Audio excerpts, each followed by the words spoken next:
안녕하세요. 사연 읽어주는 남녀입니다. 오늘도 와주셔서 감사드리며 그럼 오늘의 사연 바로 시작하겠습니다. 윤병수. 그 이름만 들어도 제 온몸이 떨렸습니다. 제 딸 하은이의 작은 아빠인 그가 제 아들 현우를 보며 물었어요. 야, 하은이 어디 있냐? 아들은 마당 한 구석에 서 있었죠. 그리고 눈짓으로 어느 한 곳을 가리켰습니다. 그곳엔 커다란 포대자루가 하나 놓여 있었어요. 동생이 너무 반항을 해서 제가 손 좀 봐줬습니다. 저는 그 순간 숨이 멎는 것 같았습니다. 믿을 수가 없었어요. 내 아들이 어떻게 이런 짓을 할 수가 있단 말인가요? 저는 미친 듯이 그 포대자루로 달려갔습니다. 현우야, 네가 어떻게 이런 짓을 할 수가 있어? 하은이 네 동생이야. 네 동생이란 말이야. 저는 목청이 찢어져라 울부짖었어요. 도저히 믿을 수가 없었습니다. 손은 부들부들 떨렸어요. 포대자루를 열어보려 하는데 손에 힘이 하나도 들어가지 않았습니다. 그때 윤병수가 웃기 시작했어요. 마치 아들의 행동이 마음에 든다는 듯이 말이죠. 하하, 이 새끼 봐라. 네가 나보다 더한 놈이구나. 아주 마음에 들어. 윤병수, 그 인간의 웃음소리가 제 귓가에 맴돌았습니다. 저는 포대자루를 끌어안고 오열했어요. 이 모든 게 악몽이기를 바랐습니다. 저는 그저 평범한 40대 여성이었습니다. 남들처럼 결혼하고 아이 낳고 소소하게 살아가던 사람이었어요. 그런데 7년 전 남편이 먼저 하늘로 떠났죠. 그 이후로는 혼자서 두 아이를 키우며 살아왔습니다. 그 두 아이가 제 삶의 전부였어요.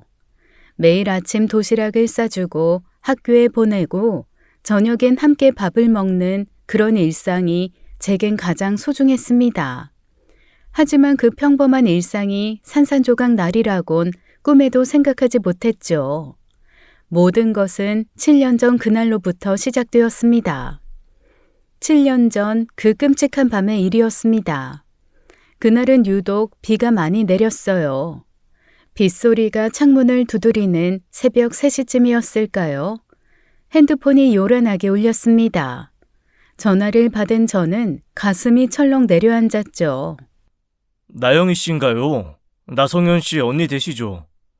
네. 제가 언니인데요. 무슨 일이? 침착하게 들으세요. 동생분 부부가 교통사고를 당했습니다. 지금 당장 서울대병원 응급실로. 전화기를 놓친 채 저는 그대로 얼어붙었어요. 음주운전 차량이 시속 120km로 중앙선을 넘어 역주행을 했다고 하더라고요. 정면 충돌이었습니다. 두 사람은 현장에서 즉사했어요. 병원에 도착했을 땐 이미 하얀 천으로 덮인 차가운 시신이 되어 있었습니다. 시신을 확인한 저는 그대로 주저앉고 말았죠. 영안실 차가운 바닥이 제 무릎에 닿았습니다. 선영아, 언니야. 눈 떠봐. 제발 한 번만 눈 떠봐. 선영이는 제게 세상에 단 하나뿐인 동생이었어요. 법대를 졸업하고 대형 로펌 변호사로 성공해서 얼마나 자랑스러웠는지 몰라요. 법대 합격하고 좋아하던 동생 모습이 그 순간 떠올랐습니다. 다행히 당시 1살이던 하은이는 동생의 시어머니가 데리고 있어서 화를 면했습니다. 아이라도 살아있다는 게 그나마 위안이었죠. 장례를 치르고 나자 여동생 시댁에서 연락이 왔어요. 영희 씨, 우리가 하은이를 키울게요. 아무래도 할머니가 있는 게 낫지 않겠어요? 사돈 어르신, 하지만 제가 이모인데. 우리 막내 병수가 결혼도 했고 아이들도 잘 키우고 있어요. 걔가 하은이 후견인이 되겠다고 나섰어요. 윤병수. 그 이름을 처음 들었을 때는 별 생각이 없었습니다. 제부의 남동생이라니 하은이한테는 작은 아빠가 되는 사람이었죠. 병수가 벌써 법원에 후견인 신청까지 했어요. 영희 씨도 동의해 주세요. 사돈 어르신, 제가 한번 생각해보고 연락드릴게요. 전화를 끊고 나서 한참을 고민했습니다. 하은이가 어디서 자라는 게 가장 좋을까? 시댁에서 자라는 게 맞는 걸까요? 하지만 뭔가 마음 한구석이 불편했어요. 장례식장에서 윤병수를 처음 봤을 때의 그 느낌이 자꾸 떠올랐습니다. 조문객들에게 인사하는 그의 눈빛이 슬픔보다는 다른 무언가로 가득 차 있었거든요. 너무 성급하게 후견인 신청을 했다는 게 이상했습니다. 마치 이 순간을 기다리고 있었던 것처럼 말이죠. 윤병수가 하은이를 키운다고 하니 불안한 마음에 직접 확인하러 갔습니다. 경기도 안산의 낡은 다세대 주택가였어요. 좁은 골목길을 따라 들어가니 페인트가 벗겨진 3층 건물이 나왔죠. 문을 두드리자 수척한 여자가 나왔습니다. 장혜진, 윤병수의 아내였어요. 눈 밑에 시퍼런 멍자국이 화장으로도 가려지지 않았습니다. 아, 영희 씨 맞으시죠? 어서 들어오세요. 목소리가 모기 소리처럼 작았어요. 마치 큰 소리를 내면 안 되는 사람처럼 말이죠. 집에 들어서자마자 곰팡이와 술, 담배가 뒤섞인 퀴퀴한 냄새가 코를 찔렀습니다. 거실에는 아이 셋이 웅크리고 앉아 있었어요. 큰아이가 겨우 10살 정도로 보였죠. 모두 말라깽이처럼 야위어 있었고 옷은 때가 꼬질꼬질했습니다. 그때 안방에서 윤병수가 나왔어요. 대낮인데도 얼굴이 붉은 게 술 냄새가 났어요. 아유, 영희 씨, 어서 오세요. 아이고, 이렇게 직접 찾아와 주시고 감사합니다. 하은이 일로 한번 뵙고 싶어서요. 당연하죠. 우리 조카 하은이 제가 정말 잘 키울 겁니다. 영희 씨 걱정 마세요. 그가 말하는 동안 뒤에서 아이들 우는 소리가 들렸습니다. 막내가 형을 때렸는지 싸우기 시작했어요. 야, 시끄러워. 조용히 못해? 이것들이 손님 오신 거 안 보여? 그의 고함 소리에 장혜진이 화들짝 놀라 부엌으로 숨듯이 들어갔습니다. 갑자기 돌변한 그의 목소리에 저는 움찔했습니다. 아이들은 즉시 입을 다물고 구석으로 더 움츠러들었어요. 공포에 질린 눈빛이었죠. 막내 아이 팔에는 시퍼런 멍이 여러 개 보였습니다. 그는 다시 저를 향해 웃으며 말했어요. 애들이 좀 개구쟁이라서요. 아유, 아들들만 셋이니 아주 힘드네요. 하은이는 얌전한 아이라 문제 없을 겁니다. 그런데 방이 몇 개나 되나요? 2개요. 충분하죠.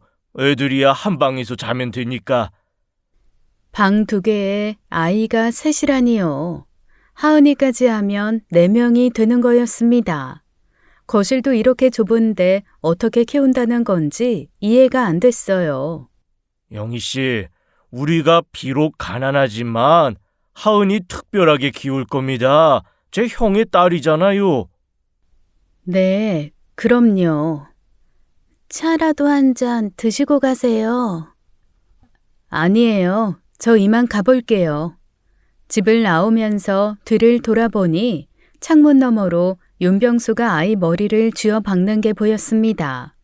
아이는 울지도 못하고 그저 몸을 웅크리고 있었어요. 장혜진은 그 옆에서 고개를 숙인 채 서 있기만 했죠. 제 심장이 쿵 내려앉았어요. 저런 지옥 같은 집에 우리 하은이를 맡길 수는 없었습니다. 절대로 안 됩니다. 여동생 선영이는 대형 로펌의 스타 변호사였습니다. 연봉도 상당했고 투자도 잘해서 재산이 꽤 많았죠. 선영이 남편은 평범한 회사원이었지만 성실한 사람이었습니다. 그 모든 재산이 하은이에게 상속되었어요. 상당한 금액이었어요. 하은이가 미성년자라 후견인이 그 돈을 모두 관리하게 되는 거였죠. 윤병수가 후견인이 된다는 게 너무 찜찜했습니다. 고민 끝에 제 지인의 오빠가 운영하는 탐정사무소에 의뢰를 했어요. 일주일 뒤 탐정이 가져온 보고서를 보고 저는 경악했습니다. 윤병수 씨, 완전 막장이네. 도박에 빠져서 빚이 엄청납니다. 도박 빚이 억 단위예요. 네? 억이요? 사채까지 썼더라고요. 연 이자만 30%짜리예요. 그리고 이거 보세요. 이건 안마방 출입 기록인데 거의 매일 가요. 돈도 없는 놈이. 사진을 보니 윤병수가 불법업소에 드나드는 사진이었습니다. 알코올 중독 진단서도 있었어요. 2번이나 음주운전으로 면허가 취소되었더군요. 아내 장혜진 씨 병원 기록도 확인했는데요. 가정폭력으로 응급실에 실려간 적도 있습니다. 세상에. 윤병수가 후견인 신청을 그렇게 서두른 이유가 있었네요. 조카 재산을 노린 거죠. 충격적인 사실이 또 있었습니다. 윤병수가 사채업자들에게 이미 하은이 재산을 담보로 돈을 빌리려 했다는 것이었어요. 아직 후견인이 아니라서 실패했지만 후견인 되면 바로 그 돈에 손댈 겁니다. 어떻게 그럴 수가. 이 자료들 다 법원에 제출하세요. 이런 사람이 후견인 되면 안 됩니다. 저는 그날 밤 잠을 이룰 수가 없었어요. 하은이가 그런 악마 같은 사람 손에 들어가면 어떻게 될지 상상만 해도 끔찍했습니다. 그 돈이 다 도박과 술로 사라질 게 뻔했어요. 우리 선영이가 목숨처럼 아끼던 딸인데요. 제가 지켜야 했습니다. 그게 언니로서 할 수 있는 마지막 도리였어요. 하은이가 그 집에서 자라는 건 아이에게 지옥이나 다름없다고 판단했습니다. 고민하다가 남편에게 조심스럽게 말을 꺼냈어요. 여보, 하은이 말인데요. 우리가 데리고 와서 키우면 어떨까? 처제 딸? 우리도 형편이 넉넉하진 않잖아. 알아. 하지만 윤병수라는 그 사람 정말 위험한 사람이야. 제가 조사한 내용을 모두 털어놓았습니다. 사진까지 보여줬어요. 남편은 한참을 듣더니 깊은 한숨을 쉬었어요. 세상에, 애들 팔에 멍이 저게 뭐야? 이거 완전 쓰레기네. 그래, 당연히 우리가 키워야지. 처제 아인데 조카를 그런 놈한테 맡길 순 없잖아. 내일 당장 데리고 와. 정말? 여보, 고마워. 고맙긴. 가족인데 당연한 거지. 현우도 동생 생긴다고 좋아할 거야. 다음 날 저는 윤병수에게 전화를 걸었습니다. 윤병수 씨, 하은이는 제가 키우겠습니다. 네? 갑자기 무슨 소리예요? 이모인 제가 키우는 게 맞다고 생각해요. 영희 씨, 이거 저희 어머니랑 다 얘기 끝난 거잖아요. 제가 후견인 신청도 했고요. 저도 법원에 후견인 신청할 겁니다. 법원에서 판단해 주겠죠.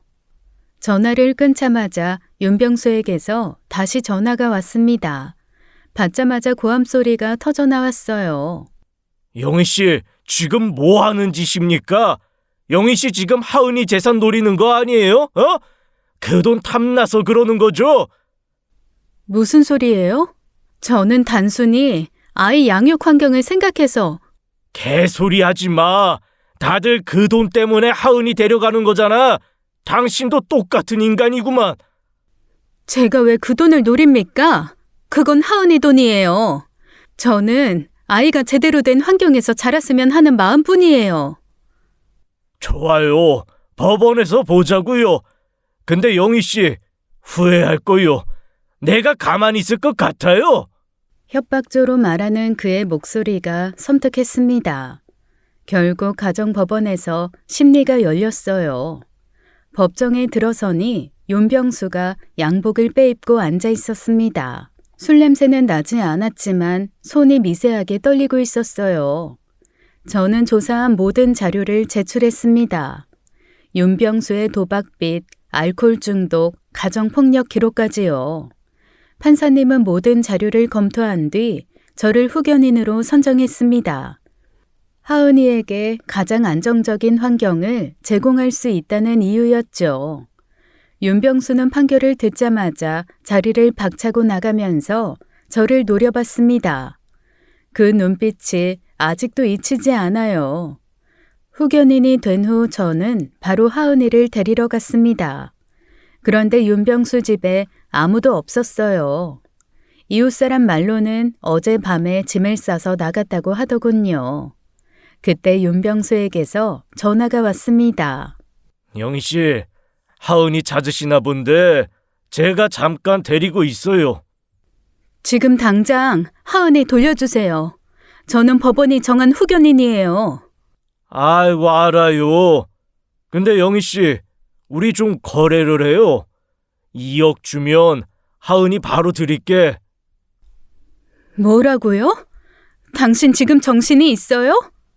하은이가 상속받은 돈 중에 우리 형 돈도 있잖아요. 그거 제 몫이에요. 형 재산은 당연히 제가 받아야 하는 거 아니에요? 사실 제 부는 큰 돈을 남기지 않았습니다. 재산의 대부분은 선영이가 번 돈이었어요. 그 돈은 전부 선영이가 번 돈이에요. 당신 형 돈은 거의 없어요. 거짓말 하지 마. 그럼 영희 씨 돈으로 2억을 마련해요. 아니면 하은이 다시는 못 봐요. 이거 납치예요. 경찰에 신고할 거예요? 그래 봐요. 작은아버지가 조카랑 놀러 간 건데 뭐가 납치예요? 하은이가 무사하길 바라면 돈 준비해요. 전화가 끊겼습니다. 저는 곧바로 경찰에 신고했지만 경찰은 가족 간 문제라며 소극적이었어요. 그리고 2일째 밤 초인종이 울렸습니다. 문을 열자 윤병수의 처 혜진 씨가 하은이를 안고 서 있었어요. 영희 씨, 하은이 데려왔어요. 어머 세상에, 하은아! 저는 달려가 하은이를 안았습니다. 아이는 너무 야위어 있었고 옷도 더러웠어요. 머리는 떡이 져 있었고 손톱 밑에는 시커먼 때가 끼어 있었습니다. 겨우 1살인 아이가 계속 칭얼거리며 제 품에서 떨고 있었죠. 평소라면 까르르 웃어야 할 나이인데 겁에 질린 눈빛만 가득했어요. 윤병수 그 인간 자식 키울 자격 없는 놈이에요. 하은이를 창고에 가둬놓고 분유도 제대로 안 주고 기저귀도 안 갈아줬어요. 제가 몰래 빼내온 거예요. 정말 감사합니다. 어떻게 이런 용기를. 저도 엄마예요. 아이가 고통받는 걸 볼 수가 없었어요. 영희 씨가 꼭 하은이 잘 지켜주세요. 부탁드려요. 그녀는 그 말을 남기고 황급히 떠났습니다. 하은이를 병원에 데려가니 의사가 충격적인 말을 했어요. 아동학대 수준이네요. 영양실조에 탈수 증상까지 있어요. 체중이 또래보다 한참이나 적고 팔다리에 멍자국도 여러 개 있습니다. 당장 입원시켜야 해요. 그리고 이건 의무 신고 사항이라 경찰에 신고하겠습니다. 입원실에서 하은이는 링거를 맞으며 잠들었어요. 그 작은 손을 잡고 있으니 눈물이 났습니다. 그러던 어느 날 윤병수가 집으로 찾아왔습니다. 이번엔 술에 취해 있었어요. 영희 씨, 경찰에 신고한 거 당신이지? 내 몸 내놔! 당신 몫은 없다고 몇 번을 말해요. 그 돈은 법적으로도 제가 건드릴 수 없어요. 그리고 신고는 제가 아니라 병원에서 한 겁니다. 거짓말 하지 마. 후견인이면 마음대로 쓸 수 있잖아. 아니에요. 하은이 양육비나 교육비로 쓸 때도 법원 허락을 받아야 돼요. 제 맘대로 할 수 있는 돈이 아니라고요. 그때 남편 기태가 나왔습니다. 윤병수 씨, 저랑 이야기 좀 합시다. 밖에서 차분하게 얘기해요. 뭐? 당신이 뭔데? 저 하은이 이모부입니다. 일단 나가서 이야기하시죠. 남편은 윤병수를 데리고 나갔어요. 저는 불안했지만 남편이 알아서 잘 해결해 줄 거라 믿었습니다. 2시간이 지나도 남편이 안 돌아왔어요. 전화도 받지 않았습니다. 그때 경찰에서 전화가 왔죠. 나영희 씨인가요? 지금 바로 병원으로 와주세요. 네? 무슨 일이? 병원에 도착했을 때 남편은 이미 수술실에 들어간 후였어요. 대기실 바닥에는 핏자국이 여기저기 묻어 있었습니다. 경찰이 설명해 주었습니다. 목격자 증언에 따르면 윤병수가 소주병으로 남편분 머리를 내리쳤다고 합니다. 쓰러진 후에도 계속 때렸대요. 빈 소주병 5개로요. 주변 사람들이 말려도 소용없었답니다. 어떻게 그럴 수가? 8시간의 수술이 끝났지만 의사는 고개를 저었습니다. 뇌출혈이 너무 심합니다. 저희도 최선을 다하고 있지만 일단 가족분들 모두 병원에 모이시는 게 좋을 것 같습니다. 남편은 한 달간 중환자실에서 의식 없이 누워 있었어요. 머리는 붕대로 감겨 있었고 얼굴은 퉁퉁 부어 알아볼 수도 없었습니다. 온몸에 기계가 연결되어 있었죠. 매일 병원에 가서 손을 잡고 울었습니다. 여보, 제발 일어나. 현우랑 하은이는 어떡해요? 제발 한 번만 눈 떠봐. 미안해. 다 내 탓이야. 내가 하은이를 데려와서. 수술비가 하루에 100만 원씩 나갔어요. 집을 담보로 대출을 받아야 했습니다. 그러나 남편은 결국 눈을 뜨지 못했습니다. 의사가 사망 선고를 내렸을 때 저는 그 자리에서 쓰러졌어요. 장례식장에서 11살이던 현우는 아빠 영정사진 앞에서 하염없이 울었습니다. 아빠 일어나요. 제발. 아이는 아빠 관을 붙잡고 놓지 않았어요. 억지로 떼어내려 해도 소용없었습니다. 온 장례식장이 현우의 울음소리로 가득 찼죠. 현우야, 아빠는 이제 하늘나라로 가신 거야. 싫어. 아빠 안 보내. 아빠! 그 모습을 보니 제 가슴이 찢어지는 것 같았습니다. 남편도 잃고 아들마저 이렇게 무너지는 걸 봐야 하다니요. 그때 장혜진이 검은 상복을 입고 찾아왔어요. 영희 언니, 정말 죄송해요. 다 우리 집 그 미친놈 때문에 어떻게 사죄를 드려야 할지. 그녀도 울고 있었습니다. 얼굴이 수척해져 있었고 또 멍이 들어 있었어요. 일어나세요. 당신 잘못이 아니에요. 아니에요. 제가 그놈을 말렸어야 했는데 제가 비겁했어요.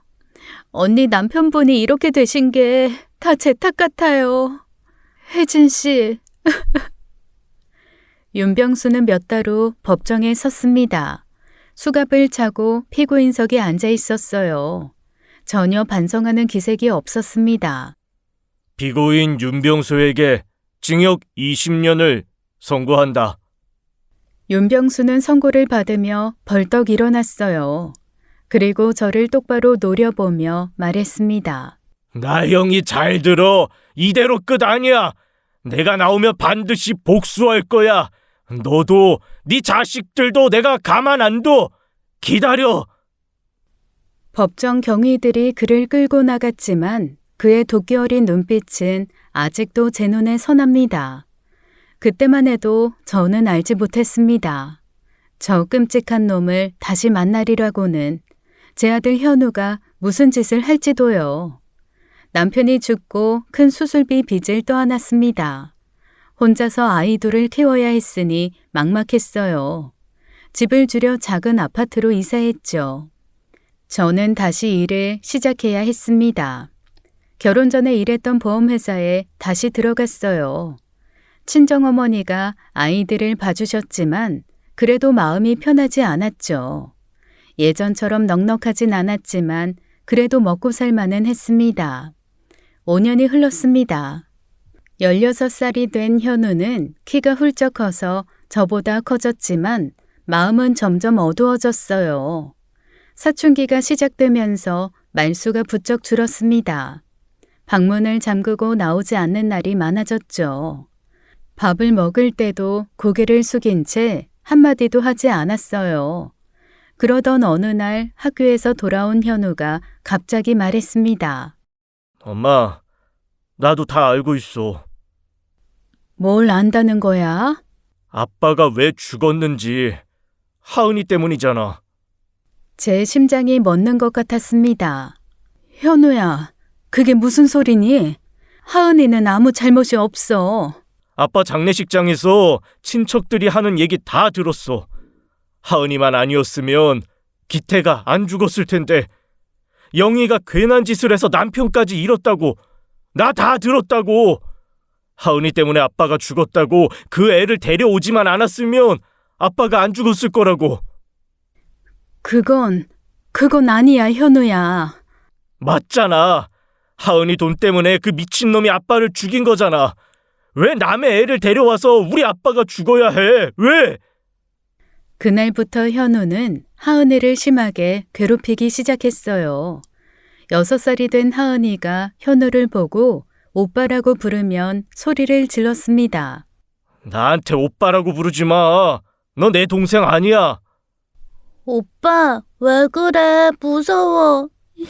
엄마. 현우는 하은이 장난감을 부수고 그림책을 찢었어요. 하은이가 좋아하는 토끼 인형을 버린 적도 있습니다. 하은이는 그 인형을 찾으며 한참을 울었죠. 제가 아무리 말려도 소용없었습니다. 현우야, 하은이는 네 여동생이야. 엄마가 친양자 입양했어. 그러니까 하은이는 이제 현우 네 동생이란 말이야. 그게 뭐 우리 아빠 죽인 쟤가 무슨 내 동생이야. 그 애 때문에 아빠가 죽었는데. 제발 그만해. 아빠가 하늘에서 보시면 얼마나 슬프시겠니? 아빠? 아빠가 뭘 봐. 아빠는 죽었어. 볼 수도 없다고 그 애 때문에. 현우는 점점 삐뚤어졌습니다. 학교도 자주 빠지고 담배 냄새를 풍기며 들어오기도 했어요. 어느 날 담임 선생님이 전화를 했습니다. 어머니, 현우가 요즘 아이들과 어울려서 문제를 일으키고 있어요. 학교 폭력위원회까지 열릴 수도 있습니다. 선생님, 죄송합니다. 제가 현우를 잘 타일러 볼게요. 그날 밤 현우와 마주 앉았지만 아이는 저를 쳐다보지도 않았어요. 마음이 완전히 닫혀 있었습니다. 그렇게 2년이 더 흘렀습니다. 고등학교 2학년이 된 현우는 완전히 변해 있었어요. 같은 학교 일진 아이들과 어울려 다니기 시작했죠. 교복은 항상 구겨져 있었습니다. 그 사이 하은이는 커서 초등학교에 입학을 했어요. 어느 날 하은이를 데리러 초등학교에 갔는데 아이가 안 나왔습니다. 학교 알림 문자를 보고 갔는데 말이죠. 어머니, 하은이는 아까 하교했는데요. 30분 전에 나갔어요. 네? 그럴 리가. 혹시 어디로 갔는지. 제 심장이 쿵쾅거리기 시작했습니다. 하은이를 미친 듯이 찾아 헤맸어요.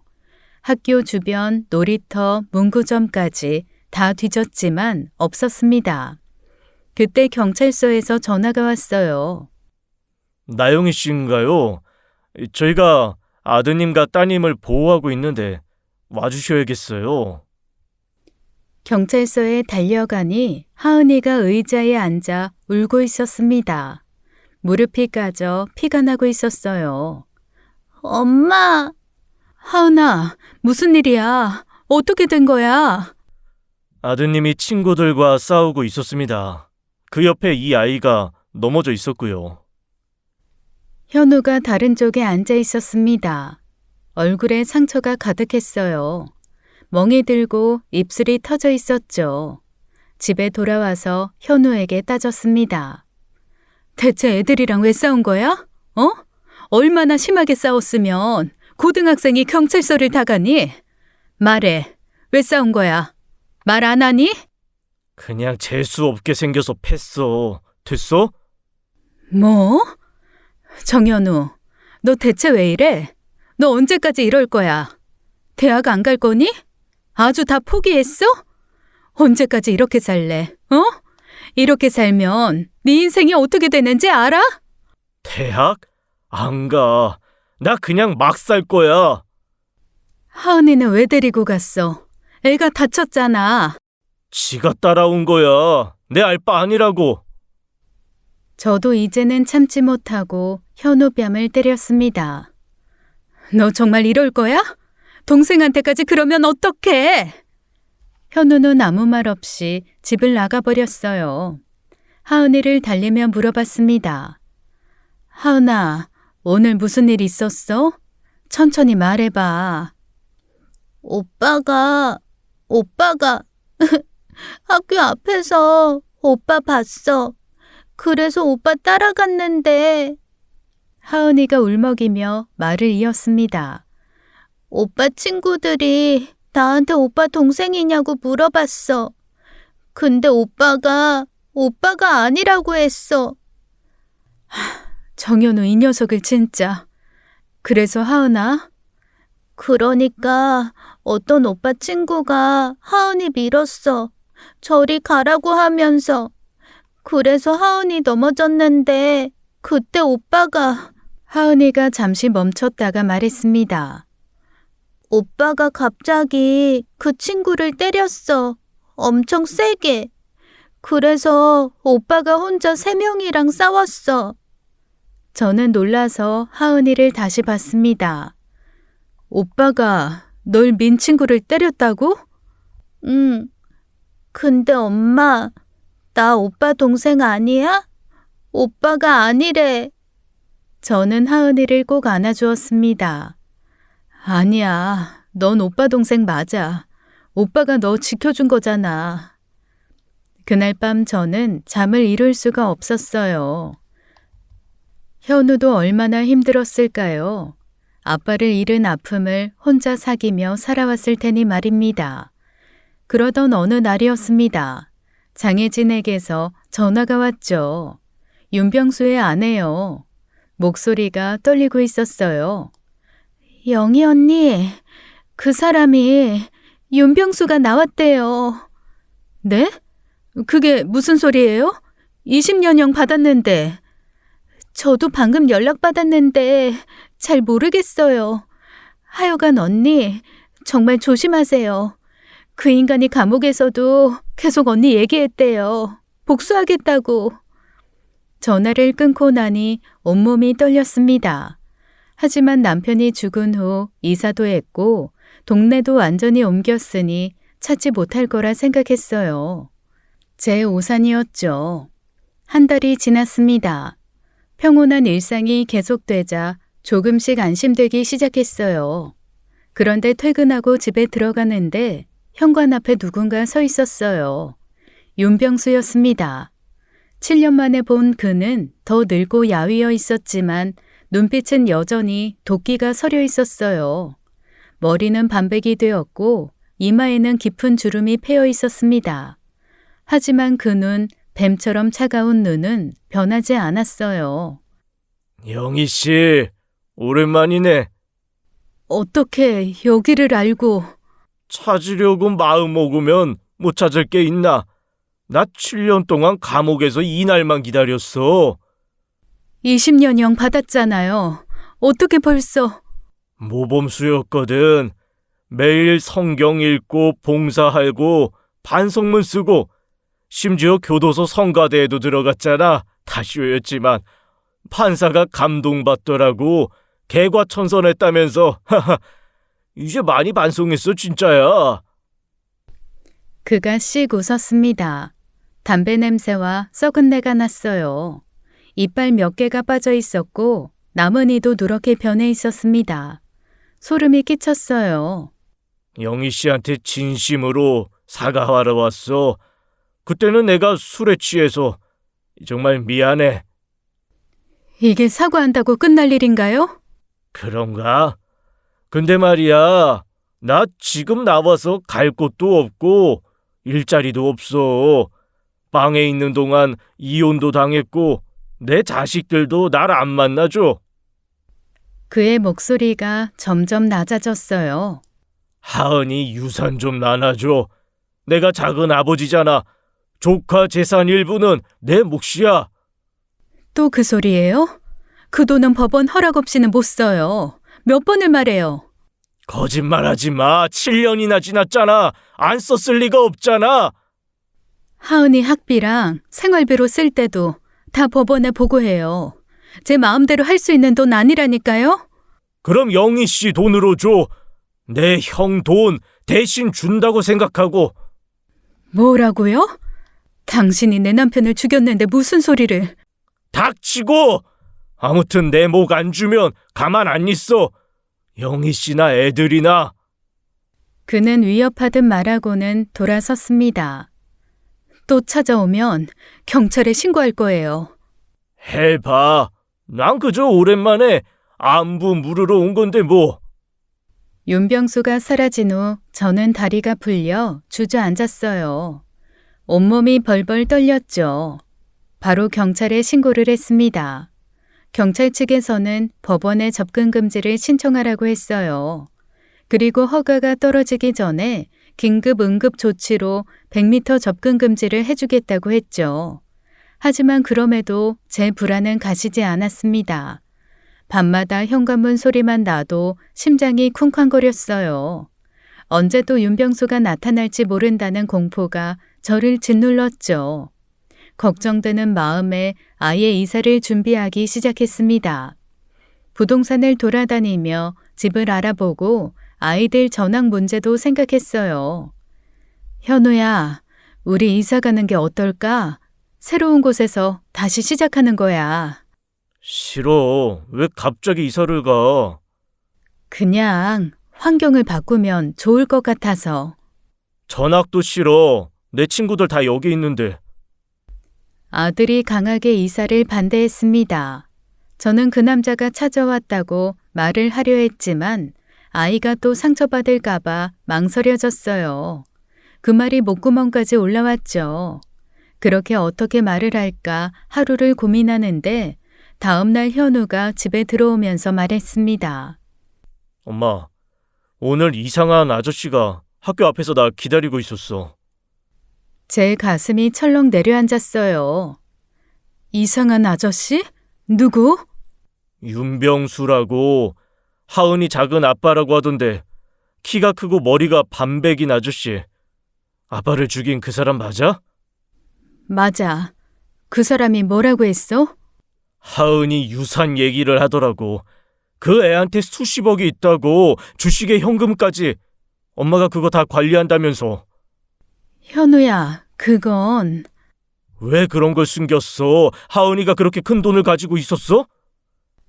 그건 하은이가 성인이 될 때까지 엄마가 맡아서 관리만 하는 거야. 엄마가 마음대로 쓸 수 있는 돈 아니야. 그 사람이 정말 아빠를 죽인 사람이 맞아? 그래, 소주병으로 아빠 머리를 때려서. 아빠는 한 달 동안 중환자실에서 고통받다가 돌아가셨어. 그럼 왜 벌써 나온 거야? 그 인간 20년 감옥에 있어야 하는 거 아니야? 가석방대 때 모범수로 행동해서. 현우는 주먹을 꽉 쥐었습니다. 분노가 얼굴에 그대로 드러났어요. 현우야, 그 사람이 또 찾아오면 절대 상대하지 마. 바로 경찰에 신고하고 엄마한테 연락해. 알았지? 현우는 자기 방으로 들어갔지만 표정이 심상치 않았어요. 무슨 생각을 하는지 알 수가 없어 더 불안했습니다. 저는 그날부터 본격적으로 이사를 준비했어요. 물론 적금 금지도 신청을 했죠. 하지만 시간이 걸렸어요.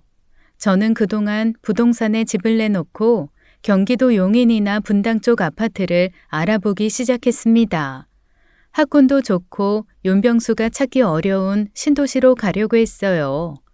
매일 밤 인터넷으로 매물을 검색하고 주말마다 집을 보러 다녔습니다. 윤병수에게서 벗어나려면 이사밖에 방법이 없었어요.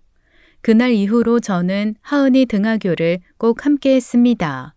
아침에 데려다주고 오후엔 학교 앞에서 기다렸어요. 한시도 마음을 놓을 수가 없었죠. 어느 날 낮 11시쯤이었습니다. 핸드폰에 문자 알림이 왔어요. 하은이가 하교했다는 학교 웹 알림이었습니다. 뭐? 지금이 겨우 11시인데. 초등학교 1학년은 보통 1시에 끝나는데 오늘은 급식 후 특별 활동이 있어서 2시까지 있기로 했었어요. 심장이 쿵쾅거리며 학교에 전화를 걸었습니다. 선생님, 하은이 어디 있어요? 방금 학교 알림이 왔는데. 아, 하은이요?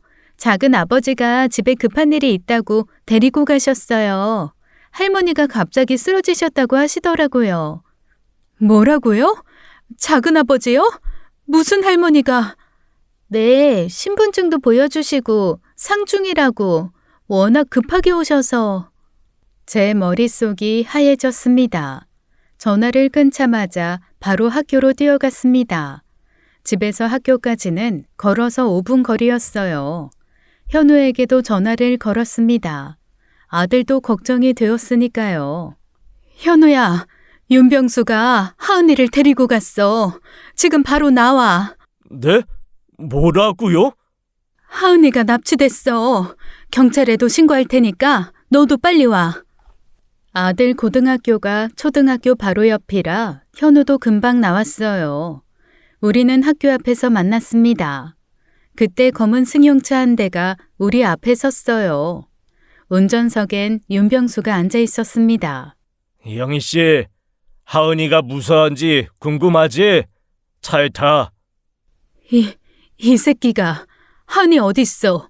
너 우리 하은이 털끝이라도 건드렸으면. 아이 참, 걱정 마. 하은이 안전해. 다시 보고 싶으면 차에 타. 둘 다 길에서 시끄럽게 하지 말고. 싫어. 하은이 먼저 보여줘. 하은이 안전하다니까. 다시 보고 싶지 않아? 일단 차에 타. 어떻게 당신을 믿어? 믿든 말든 그건 영희 씨 선택이야. 하지만 하은이 다시 못 볼 수도 있어. 영원히. 그의 차가운 눈빛을 보니 정말 무슨 짓이든 할 것 같았어요. 현우가 제 팔을 잡으며 말했습니다. 엄마, 일단 타요. 저는 떨리는 다리로 차에 올랐어요. 현우도 뒤따라 탔습니다. 윤병수는 차를 출발시키자마자 손을 내밀었어요. 핸드폰 둘 다 내놔. 하은이는 정말 무사하지? 만약 잘못됐으면 나 절대 당신 가만 안 둬. 알았어? 내 말만 잘 들으면 무사할 거야. 아, 핸드폰 빨리 줘. 우리는 어쩔 수 없이 핸드폰을 건넸습니다. 윤병수는 그것을 조수석 서랍에 넣었어요. 차는 외진 곳으로 향했습니다. 그리고 폐공장으로 보이는 곳에 멈췄어요. 동아철강이라는 녹슨 간판이 보였습니다. 주변엔 인적이 전혀 없었고 풀이 무성하게 자라 있었어요. 내려. 윤병수는 조수석 서랍에서 제 핸드폰과 아들 핸드폰을 챙기고는 차에서 내렸습니다. 우리는 폐공장 안으로 들어갔습니다. 녹슨 철문이 삐걱거렸고 안은 어둡고 축축했어요. 시멘트 바닥엔 물이 고여 있었고 곰팡이 냄새가 코를 찔렀습니다. 천장에선 물방울이 뚝뚝 떨어지고 있었어요. 하은이는 어딨어? 하은이! 조용히 좀 해. 하은이 보고 싶으면 내가 원하는 걸 줘. 또 돈이야? 그래, 돈이다. 나도 먹고 살아야지. 나 취직도 못해, 알아? 윤병수가 주머니에서 흉기를 꺼냈습니다. 작은 접이식 흉기였지만 충분히 위협적이었어요. 오늘 여기서 결판을 내자고. 하은이 돈은 못 준다 이거겠지? 그럼 영희 씨가 직접 돈 마련해. 대출이든 뭐든 해서. 미쳤어? 내가 왜 당신한테 돈을 줘? 내 남편을 죽인 쓰레기! 그때 제 핸드폰이 울렸습니다. 윤병수가 주머니에서 꺼내 확인했어요. 화면에 112라고 떴죠. 뭐야? 이씨, 경찰? 너 설마 벌써 신고했어? 하은이가 학교에서 사라졌는데 당연히 신고했지. 가만히 있겠니? 윤병수의 얼굴이 하얗게 질렸어요. 손이 부들부들 떨리기 시작했습니다. 이런 씨, 어떻게 알았어? 어? 애가 교문을 나가면 나한테 알림이 와. 몰랐지? 핸드폰이 끊겼다가 다시 울렸어요. 두 번째 전화였습니다. 윤병수는 초조하게 왔다 갔다 했습니다. 아이씨, 진짜, 씨. 어쩌지? 어쩌지? 전화 안 받으면 이상하게 생각할 거야. 그럼 경찰이 위치 추적해서 여기 찾아올 거고. 닥쳐! 생각 좀 하게! 윤병수는 머리를 쥐어뜯으며 중얼거렸어요. 젠장, 씨, 어떻게 하지? 그래. 야, 나영이, 내가 하은이가 어디 있는지 말 안 하면, 그래. 그럼 너도 걔 영영 못 찾는 거야. 뭐라고? 하은이한테 무슨 짓을 한 거야? 아직 무사하다고. 하지만 내가 입 다물면 아무도 못 찾아. 아무도. 세 번째 전화가 왔습니다. 윤병수의 이마에 땀이 송글송글 맺혔어요. 그가 갑자기 웃기 시작했어요. 광기 어린 웃음이었습니다. 알았어? 경찰이 오면 오는 거지. 어차피 난 다시 감옥 가는 거야. 하지만 그럼 하은이 위치는 절대 안 가르쳐 줄 거야. 어차피 나 지금 감옥 가면 죽어서 나오거든. 알아? 안 돼. 제발. 하은이는 죄가 없잖아. 8살이야. 겨우 8살이라고. 그래서 더 불쌍하지. 며칠 뒤엔 굶어 죽을 테니까. 제발 이러지 마. 늦었어. 이제 와서 무슨 소용이야. 경찰이 이렇게 찾는데. 그냥 오늘 여기서 다 끝나는 거야. 저는 공포에 질렸습니다. 정말 하은이를 찾을 수 없게 되는 건가 싶어 눈앞이 캄캄했어요. 그리고 옆에서 고개를 숙이고 있는 제 아들도 걱정이 되었죠. 그때였습니다. 현우가 갑자기 청천벽력 같은 말을 하기 시작했죠. 아저씨 잠깐만요. 제가 방법이 있어요. 윤병수가 현우를 쳐다봤어요. 눈빛이 날카로웠습니다. 뭐? 네가 무슨 방법이 있다고? 이전에 아저씨가 학교 앞에서 했던 제안 제가 받아들일게요. 현우야, 무슨 소리 하는 거야? 현우는 저를 무시하고 계속 말했어요. 하은이 유산 빼는 거 도와드릴게요. 대신 조건이 있어요. 조건? 뭔 조건이 이 새끼야? 지금 경찰 전화 제가 받아서 하은이가 무사하다고 할게요. 잘못 신고 전화한 거라고 하면 돼요. 제가 사건 종료시키는 거죠. 윤병수가 비웃었습니다. 그래? 그리고 나서 경찰한테 여기 위치 알려줄 거지? 내가 등신으로 보이냐?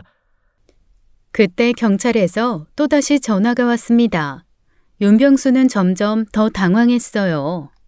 아니에요. 저도 하은이 돈 좀 쓰고 싶어서 그래요. 가난하게 사는 거 지겨워요. 근데 하은이는 수십억 가지고 있다면서요. 그 돈 좀 나눠 쓰는 게 뭐가 나빠요. 난 아저씨 의견에 찬성해요. 정현우, 지금 무슨 말을... 엄마, 좀 조용해요. 저도 유학 가고 싶고 좋은 차도 타고 싶어요. 왜 하은이 때문에 우리가 이 고생을 해야 해요?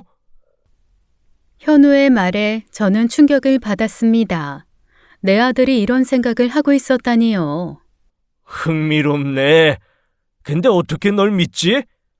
아저씨도 또 이대로 감옥 가기 싫잖아요. 아니에요? 저도 이 지긋지긋한 집을 떠나고 싶어요. 동생? 그딴애 내 동생 아니에요. 그래? 사건 종료시키고 하은이 유산 빼내는 방법 여기서 같이 찾아요. 엄마가 후견인이니까 방법 분명 있을 거예요. 아저씨랑 저랑 나눠 갖는 거죠. 대신 5대5로 해요. 아저씨한테도 나쁜 조건 아니죠.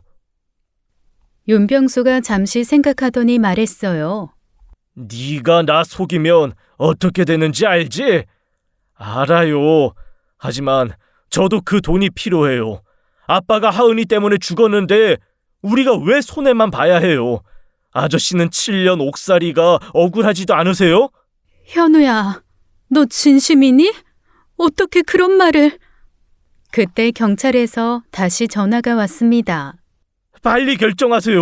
제가 받아야만 해결할 수 있다고요. 아저씨는 엄마가 이상한 소리 못하게 입 막고 있어요. 알았어. 받아. 하지만 이상한 소리 하면 걱정 마세요. 나도 돈 갖고 싶으니까. 현우가 전화를 받았습니다. 네, 경찰서죠? 전화 온 줄 몰랐어요. 하은이요. 찾았어요. 가족끼리 오해가 있었어요. 엄마가 깜빡하고 저한테 하은이 데리고 오라고 했는데 연락을 안 했나 봐요. 윤병수가 긴장한 표정으로 지켜봤어요. 네, 알겠습니다. 현우가 전화를 끊었습니다. 끝났어요. 근데 아저씨, 경찰이 하은이를 직접 확인해야 사건이 완전히 종료된대요. 뭐? 이런 씨. 그럼 어떡해? 윤병수가 화를 내며 주변 물건을 집어 던지기 시작했습니다. 제가 하은이 데리고 가서 경찰 만날게요. 무사한 거 보여주고 집에 데려다 주는 척 하면 돼요. 그리고 제가 연락하면 하은이 있던 곳으로 아저씨가 엄마 데리고 와요. 안 돼, 현우야. 그러지 마. 저는 소리쳤지만 현우는 제 말을 무시했어요. 엄마, 저도 이제 지겨워요. 왜 우리만 가난하게 살아야 해요?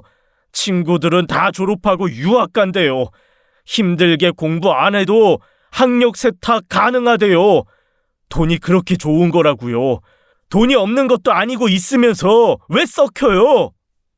현우가 갑자기 폭발했습니다. 하은이 돈 좀 쓰면 어때요? 아빠가 그 돈 때문에 죽었는데 우리가 좀 쓰는 게 뭐가 나쁘냐고요. 저도 떵떵거리며 대학생활 하고 싶어요. 여자도 만나고 할 거 다 할 거라고요. 내 젊음이 아깝지 않게. 저는 충격을 받아 그 자리에 주저앉았어요. 오열하기 시작했습니다. 현우가 윤병수를 보며 말했어요. 아저씨, 이게 최선이에요. 제가 말한 대로 하세요. 아니면 우리 다 망하는 거예요. 경찰은 올 거고 아저씨는 다시 감옥 갈 테고 저는 다시 시궁창 집에서 살겠죠. 그럼 아저씨 인생도 그 후로 끝나는 거예요. 가석방? 이젠 다시 못 나와요. 윤병수가 고민하는 표정으로 현우를 쳐다봤어요. 손톱을 물어뜯으며 생각했습니다. 네가 날 배신하면 배신 안 해요. 좋아. 그렇게 해. 경찰한테 애 무사한 거 보여주고 바로 연락해. 아니면 네 엄마 오늘 죽는다. 알았어? 알았어요. 하은이 어디 있어요? 여기서 차로 5분 거리에 있어. 낡은 주택이야. 주소는? 윤병수가 주소를 알려줬어요. 알겠어요. 현우가 바로 폐공장을 나가려 했어요. 현우야, 제발 이러지 마. 현우야. 하지만 현우는 돌아보지도 않고 나갔습니다. 저는 바닥에 주저앉아 울었어요. 윤병수는 저를 보며 비웃었습니다. 영희 씨, 너무 나쁘게 생각하지 마. 당신 아들이 똑똑하네. 아들 하나 잘 키웠어. 이게 다 같이 잘 사는 방법이야. 당신이 무슨 자격으로 내 남편을 죽인 살인자가. 그래, 나 살인자야. 근데 네 아들도 똑같아. 돈 앞에서는 다 똑같은 인간이 되는 거야. 우리 현우는 그런 애가 아니야. 아니야? 방금 봤잖아. 하은이 돈 탐내는 거. 나나 네 아들이나 똑같아. 네가 나를 욕하는 건 네 아들을 욕하는 거야. 저는 더 이상 말을 할 수가 없었어요. 그리고 2시간이 지났습니다. 윤병수는 초조하게 시계를 보며 왔다 갔다 했어요. 왜 이렇게 안 와? 그때 제 핸드폰으로 전화가 왔습니다. 윤병수가 받았어요. 여보세요. 현우 목소리가 들렸습니다. 경찰 만났어요. 사건 종료시켰고요. 여기까지 뛰어오느라 늦었어요. 지금 하은이 있는 곳으로 오세요. 그래, 현우야. 수고했다. 잘했어. 윤병수는 저를 끌고 차에 태웠어요. 차를 몰고 자신이 알려준 그 주소로 향했습니다. 도착한 곳은 저희 집 근처에 낡은 주택이었어요. 오래된 단독주택이었는데 마당이 있고 담장이 높았습니다. 이놈이 제 집 근처에 집을 구해서 저를 감시하고 있었던 거예요. 온몸에 소름이 돋았죠. 윤병수가 그 집 대문을 열고 들어갔습니다. 마당에 현우가 서 있었어요. 그리고 그 옆에 커다란 마대자루가 하나 놓여 있었습니다. 하은이는 어디 있어? 현우가 마대자루를 가리켰습니다. 여기 있어요. 저는 깜짝 놀랐어요. 뭐라고? 마대자루에? 아이씨, 애가 너무 반항을 해서 제가 손 좀 봤어요. 저는 미친 듯이 마대자루로 달려갔습니다. 현우야, 네가 어떻게 이런 짓을 할 수가 있어? 하은이는 네 동생이야. 네 동생이란 말이야. 윤병수가 웃기 시작했어요. 와, 이 새끼 봐라. 네가 나보다 더한 놈이구나. 그가 마대자루에 다가갔습니다. 자루를 열어보려고 손을 뻗었어요. 그런데 자루 안에는 쓰레기들만 가득했습니다. 빈 페트병, 신문지, 헝겊들. 이게 뭐야? 야! 순간 현우가 소리쳤습니다. 이 미친 쓰레기 새끼야. 내가 너한테 내 동생을 팔아먹을 것 같아? 이 살인자 새끼야. 여기 왔어요. 그때 집안에서 숨어있던 경찰들이 우르르 뛰어나왔어요. 마당은 순식간에 경찰들로 가득 찼습니다. 윤병수, 움직이지 마. 체포한다. 윤병수가 당황해서 도망치려고 했지만 이미 늦었어요. 경찰 여러 명이 달려들어 그를 제압했습니다. 이 새끼가 날 속였어? 야, 정현우! 이 새끼야, 네가 감히 날 속여? 현우가 차갑게 말했습니다. 하은이는 경찰서에 있어. 내가 먼저 찾아서 보호했어. 너 같은 쓰레기랑 내가 거래를 할 것 같아? 저는 그제야 모든 걸 이해했어요. 현우가 연기를 한 거였습니다. 윤병수를 속여서 함정에 빠뜨린 거였어요. 저조차도 깜빡 속았죠. 하긴 저를 먼저 속여야 윤병수도 속일 수 있었을 테니까요. 경찰이 윤병수에게 수갑을 채웠습니다. 네가 다 꾸민 거야? 처음부터? 경찰도? 경찰 전화는 진짜였지. 그런데 전화 받으니까 바로 사건 종료하더라고. 그래서 내가 그 뒤로 너한테 거짓말한 거야. 하은이를 경찰한테 보여줘라. 종료된다고. 알겠냐, 이 살인자 등신아? 너는 이제 네가 있어야 할 곳으로 다시 꺼져. 제발 다시 사회에 나오지 말아라. 그냥 깜빵에서 늙어 죽어. 행여 20년 뒤에 다시 나와서 내 동생이랑 우리 엄마 또 다시 찾을 생각하지 마. 다음에 내 눈에 띄면 그땐 경찰에 신고 안 해. 늙은 너, 우리 아빠가 한 것처럼 내가 하루 종일 널 패줄 테니까. 경찰이 윤병수를 연행하며 설명해 주었습니다. 폐공장을 빠져나온 현우가 죽어라 달려서 이곳에 도착해서는 경찰에 연락해서 작전을 짰다고 하더군요. 윤병수를 유인하기 위해 처음부터 계획한 일이었다는 거였어요. 현우가 제게 다가왔습니다. 미안하다고 엄마도 속여서 죄송하다고 했어요. 하지만 제가 알면 연기가 자연스럽지 않을 거라 생각했다고 하더군요. 저는 현우를 꼭 안았습니다. 눈물이 멈추지 않았어요. 내가 아들을 의심했다는 게 너무 미안했습니다. 현우가 쑥스럽게 웃으며 말했죠. 하은이는 자신의 동생이고 이제는 자기가 지킬 거라고요. 아빠가 하은이를 지키려다 돌아가셨으니 이제는 아빠 대신 자기가 지키겠다고 했습니다. 그 말을 듣는 순간 또다시 눈물이 쏟아졌어요. 우리 아들이 이렇게 성장했구나 싶어서요. 그동안 하은이에게 못되게 굴었던 것도 사과했습니다. 이제 진짜 오빠 노릇을 하겠다고 약속했어요.